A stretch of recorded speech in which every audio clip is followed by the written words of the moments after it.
Retour sur l'antenne de l'enseignement catholique, en direct du stand de l'enseignement catholique au Salon des Maires.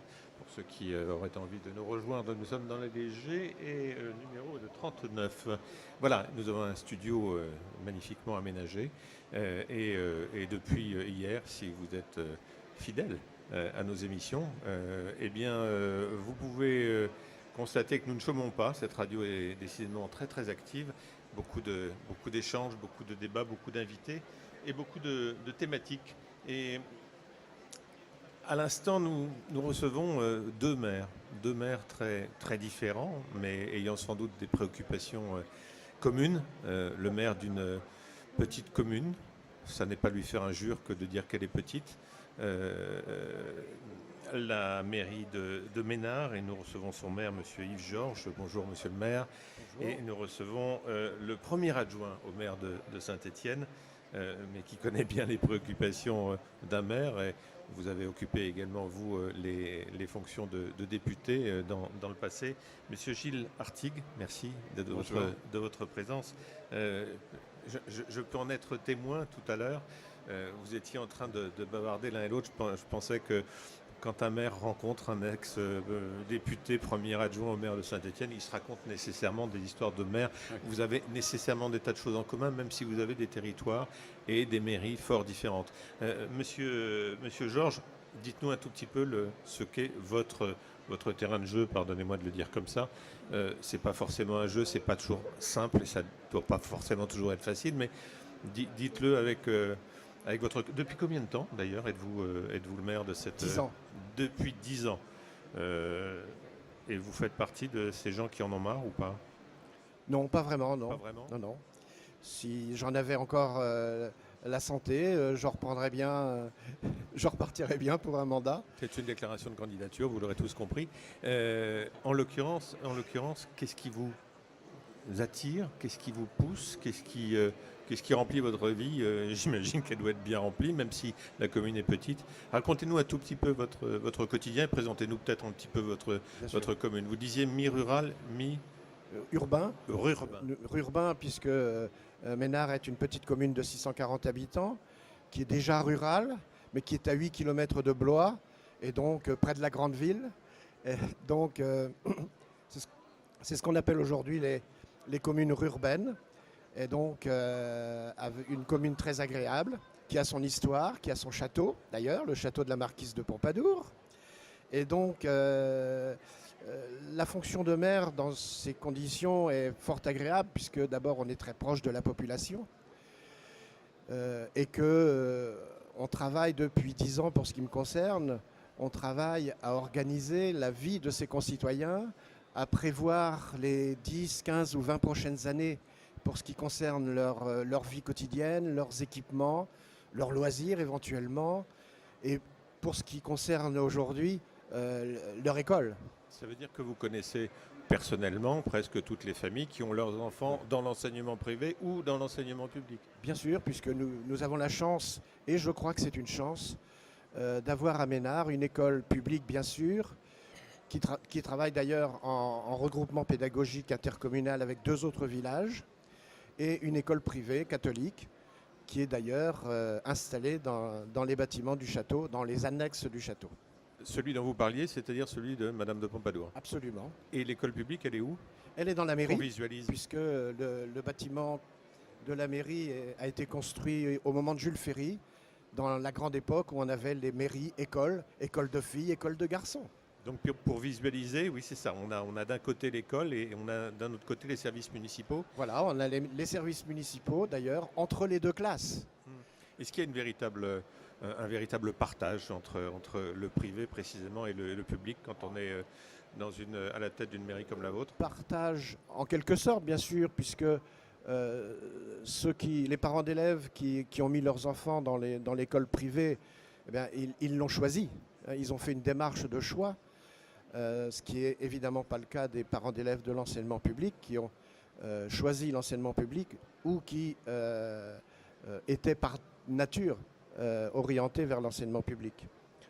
Ceci dit, il n'y a pas vraiment il y a peut-être partage au niveau du recrutement, mais on essaye en tout cas au niveau municipal de veiller à ce que l'un et l'autre soient traités de la même façon. Monsieur Artigue, autre décor, plantez-nous un petit peu ce décor-là. C'est une grande ville, c'est Saint-Étienne. Vous en êtes le premier adjoint. Là, on parle de combien d'établissements, comment se fait le partage et j'allais dire comment ça se passe. Bien, j'imagine.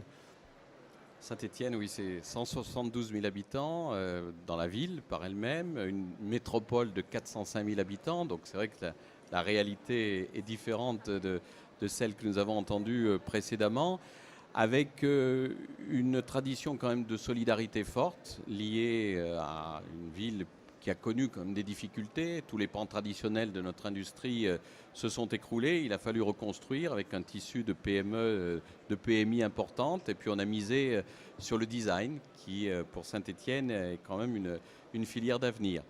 Ce sont des quartiers qui sont finalement des quartiers villages. Donc on retrouve dans chaque quartier peut-être un peu les difficultés et les dominantes que vous évoquiez tout à l'heure.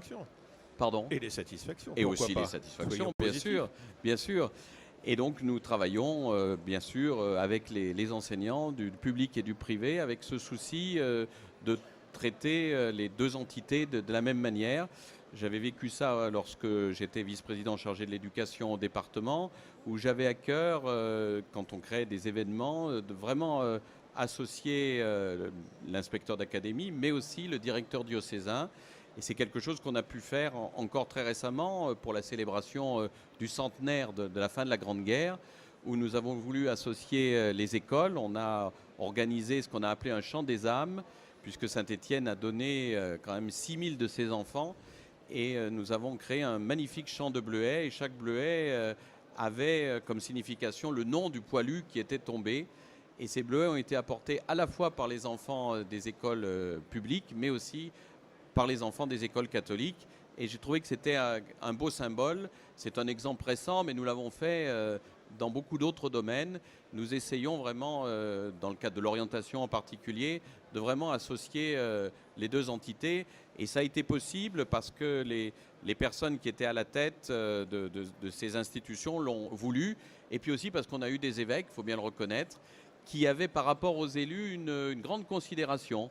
Je crois que ce soit Monseigneur Lebrun ou Monseigneur Bataille, ils ont toujours considéré que les élus s'engageaient aussi au service des autres et qu'il y avait donc nécessité que l'Église puisse les reconnaître ainsi.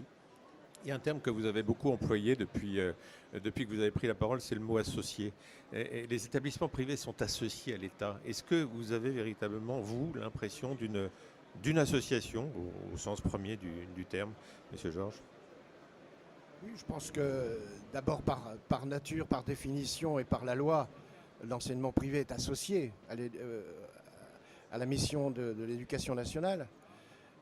Et puis dans le quotidien, j'assistais hier à la commission de concertation de l'enseignement privé au niveau régional. Et il y a un vrai partenariat et une vraie compréhension entre l'enseignement public et l'enseignement privé. Nous le ressentons aussi fortement dans la répartition aussi des enfants dans les différents enseignements. C'est peut-être plus prégnant dans les campagnes, dans le milieu rural. Je sais que certains maires me disent que dans leur commune, il n'y a que des écoles privées. Donc forcément, toutes les familles se rendent forcément dans ces écoles-là. Dans l'enseignement privé et public d'une grande ville, on a aussi ce souci-là, sachant que dans notre région, contrairement peut-être à d'autres en France, les établissements privés accueillent très largement. Je sais qu'il y a des régions où les familles demandent, mais n'ont pas toujours la possibilité d'être accueillies. Ce n'est pas vraiment le cas chez nous à Saint-Étienne. L'établissement privé, il est partenaire de la commune ou c'est la commune qui est partenaire de l'établissement privé? Je ne sais pas comment il faut le dire. Non, il faut dire les deux, sans aucun doute, puisque mon collègue faisait référence aux cérémonies du 11 novembre. Nous avons associé les deux écoles, nous aussi, à cette cérémonie et à tout ce qui l'a entouré. Donc nous cherchons justement à associer, quand l'occasion se présente, les deux écoles, qu'elles soient publiques ou privées, à la vie de la commune. J'en prends pour meilleur exemple au quotidien que la cantine municipale qui regroupe les deux écoles dans la même salle, à la même heure, pour une centaine de repas par jour, sans distinction et au même tarif, que ce soit des élèves de l'école publique ou de l'école privée. Il y en a d'un côté et les autres de l'autre ou c'est... Alors, c'est un peu vrai. Pourquoi? Parce que l'école publique est assurée en termes de surveillance par des agents publics et l'école privée assure la surveillance de ses élèves avec son propre personnel. Donc ils sont quand même un peu séparés, mais dans la même salle. Sur la notion de partenariat, Monsieur Artigue. Oui, ben nous également, oui, pas simplement au moment où on rediscute le forfait communal, mais également dans tous les événements de notre ville. Par exemple, nous avons un conseil municipal des enfants. Il y a des représentants aussi bien des écoles publiques que des écoles privées et les enfants travaillent avec leurs enseignants sur tous les projets que la ville peut porter. Donc nous avons toujours vraiment ce souci d'être attentif aux deux. Sur les problèmes parfois qu'on peut rencontrer dans l'exercice de vos fonctions et dans ce partenariat peut-être avec une école privée, une école publique, c'est votre devoir, j'allais dire, de républicain. Et dans le même temps, j'imagine que ça peut générer Et puis peut-être spécifiquement sur l'enseignement catholique, est-ce qu'il y a des choses qu'il faudrait changer, peut-être des injustices qu'il faudrait réparer en termes de dotation, en termes de moyens? C'est vrai. La particularité de l'école privée en milieu rural, c'est que souvent, beaucoup de ces élèves ne viennent pas de la commune de résidence de l'école. Et donc, le forfait communal est dû par la commune qui abrite l'école, pas forcément par les autres, sauf un certain nombre de cas particuliers. Et donc, une école en milieu rural comme la nôtre ne perçoit le forfait communal que pour un quart de ses élèves. Ce qui évidemment nécessite pour les parents d'élèves globalement des frais de scolarité relativement importants qui dissuadent le public, les parents d'élèves globalement, qui les dissuadent d'inscrire leurs enfants dans ces écoles. Et puis il y a le problème de l'immobilier qui n'est pas mince dans le cadre des écoles et que nous, en termes de communes, nous ne pouvons résoudre. Expliquez-nous ce problème tel que vous le vivez. En l'occurrence, cette petite école rurale privée qui est à Ménard, elle est abritée dans les dépendances d'un château, oui, le château de la marquise de Pompadour. Oui. Et le jour où elle devra quitter ses locaux, elle devra investir lourdement. Il y a quand même 3 classes à abriter, plus les annexes. Et donc, je vois mal qu'elle puisse, ce jour-là, la vie de cette école sera un peu très difficile. Et peut-être devrions-nous perdre la présence de cette école dont je suis persuadé que ça reste une chance et une richesse pour la commune. Un élément d'équilibre. Un élément d'équilibre. C'est un élément d'équilibre, évidemment. C'est un élément de ressources aussi pour la vie d'une commune. Nous avons à l'école publique 50 élèves, avec tout ce que ça représente de parents d'élèves qui viennent autour. Et de l'autre côté, à l'école privée, 70 élèves, avec des parents d'élèves qui viennent et qui donc participent à l'animation du village, y compris même à la vie des commerçants du village. L'intérêt est réciproque. Bien sûr. Monsieur Artigue. Dans une grande ville, on a aussi des problèmes d'immobilier. Souvent, nos établissements catholiques sont confrontés à la mise aux normes de sécurité de bâtiments vieillissants. Alors, ceux qui dépendent de congrégations ont peut-être des moyens autres, mais ceux qui sont simplement diocésains souffrent davantage. Donc moi je le vois bien parce qu'on a des établissements jésuites, des établissements maristes, des frères des écoles chrétiennes qui arrivent à trouver des ressources en dehors simplement de ce que le diocèse peut apporter. Au niveau des collèges, lorsque je m'occupais de ces questions au département, nous avions instauré des aides, y compris en investissement. Donc là, ça donnait un petit peu d'air aux établissements catholiques. Donc ça me semble être la difficulté principale. Certains établissements font appel au privé. Il y a des entreprises qui parfois sont des mécènes pour intervenir sur les bâtiments directement.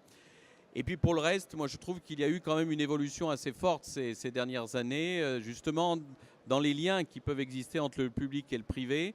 Je trouve que la nouvelle génération de professeurs, d'instituteurs publics sont beaucoup plus ouverts. Il n'y a pas de critiques comme on pouvait les entendre avant d'une école religieuse. Et puis l'enseignement catholique s'est beaucoup ouvert. On a une présence parfois d'écoles dans des quartiers où il y a très peu de catholiques. Moi j'ai en tête une école qui accueille pratiquement 100% d'enfants musulmans et pourtant elle les accueille. Bon, alors évidemment il ne peut pas y avoir de transmission de la foi comme c'est possible dans d'autres établissements, mais il y a quand même cette volonté et je trouve que ça c'est quelque chose de très positif. On trouve l'enseignement catholique aussi sur des filières techniques où ils sont les seuls. Il y a eu beaucoup d'évolutions aussi pour l'ouverture au numérique. Et nous avons veillé à équiper aussi bien le privé que le public. Donc je suis relativement optimiste pour l'avenir. Par contre, vous parliez des injustices. Je pense qu'au niveau national, bon, j'ai été député, je me suis intéressé un peu à ces questions. Puis à Saint-Étienne, on a eu quand même un secrétaire général en la personne de Paul Malartre qui a quand même beaucoup compté, qui est toujours très présent dans notre ville, avec lequel j'ai l'occasion de discuter. Il faudra peut-être qu'on revienne un jour sur cette répartition des 80-20 qui est relativement injuste, puisque dès lors que l'enseignement public perd des élèves, forcément l'enseignement privé perd des moyens aussi. Donc là, je pense qu'au niveau national, il y aurait nécessité de rediscuter tout cela, parce que ça me semble être une vraie injustice et finalement aller à l'encontre de la liberté de choix des parents, dès lors qu'il y a des régions où vraiment, ce n'est pas le cas chez nous, mais je sais qu'il y a des régions où des familles aimeraient inscrire leurs enfants dans un établissement catholique et ce n'est pas possible parce que, évidemment, il n'y a pas la possibilité au niveau de l'éducation nationale de rémunérer les professeurs. Dans une ville comme Ménard, l'évolution du nombre d'élèves scolarisés d'un côté comme de l'autre est assez stable. Elle est assez stable, donc vous n'avez pas encore ce genre de problème. Et quand vous faisiez allusion tout à l'heure à la question immobilière, quelle raison pourrait pousser éventuellement le château dont vous parliez à ne plus être disponible pour accueillir... Parce qu'aujourd'hui, ce château est privé. Il est en passe d'être cédé. Il était en passe d'être cédé à un groupe hôtelier. Et donc, sa destination, manifestement, risque de changer. Et j'imagine que le nouveau propriétaire n'aura pas les mêmes... aura sans doute d'autres contraintes que le précédent. Est-ce que le partage dont vous parliez tout à l'heure et la présence de l'enseignement catholique dans vos différents environnements est facteur d'une amélioration du lien social? Oui, moi il me semble que c'est important que l'enseignement catholique soit présent dans tous nos quartiers à travers un certain nombre d'actions qui peuvent être menées. Et je pense que l'enseignement catholique a à défendre fortement son projet, n'a pas à se cacher de ce qu'elle a de spécifique, y compris au niveau de la transmission de la foi. Moi, je pense qu'il faut que les choses soient dites, fortement dites. Et bon, après, évidemment, nous sommes dans une république laïque et nous n'intervenons que sur les strictes questions d'éducation. Mais je pense qu'il est important que l'enseignement catholique affirme de manière forte ce qu'elle est et ce qu'est sa spécificité. Monsieur Georges. Et ce n'est sans doute pas faire injure à l'enseignement public de constater qu'il y a à côté, pour le choix des parents, une école qui a ses propres valeurs et qui a son propre, qui véhicule son propre système d'éducation. Ce n'est pas faire injure à l'enseignement public. Et en tant que maire, j'apporte un soin très particulier à la qualité de l'enseignement public, bien sûr. Merci messieurs pour vos témoignages respectifs et témoignages qu'on pouvait croiser à certains moments. Le maire d'une petite ville comme celle que vous représentez, monsieur Georges, et celle de Saint-Étienne que vous avez bien voulu représenter, monsieur Artigue. Merci à tous les deux. Je vous retrouve eh bien, dès qu'un autre invité se présente ou dès que nous trouvons la matière pour un autre débat, ce qui ne saurait tarder. Voilà, à tout à l'heure. Encore merci de votre présence. Au revoir, messieurs. Merci à vous.